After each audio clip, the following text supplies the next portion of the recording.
第二晚，陳超帶住有毒嘅飲品，仲着上背心，開始行動。佢將毒藥分別放到幾間唔同嘅便利店裏邊。搞掂，聽朝一早打電話俾飲品公司。15分鐘之後，哇，攰到抽筋啊！買支猛虎補下先。喂，我又要喎。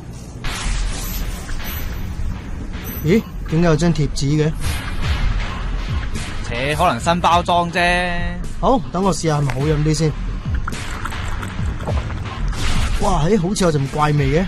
喂，你試下。喂，係喎，喂，攞去鋪面投訴啦。我個頭好痛啊！兩個人只係行咗幾步，即刻跌在地上面。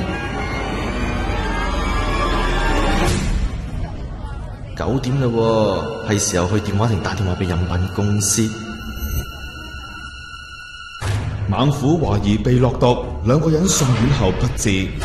吓，點解會咁㗎？點算呢？陳超唔敢打去飲品公司，即刻改去紋身館。做咩呢？佢要求師傅幫自己喺手臂上面紋啲圖案。咁樣做，無非係證明自己並唔係落毒者。因為便利店都有閉路電視，佢當時着上背心就係咁嘅原因。喺警局度，周 Sir， 我哋揾到新線索。嗰幾間便利店附近曾經泊咗部相同嘅私家車，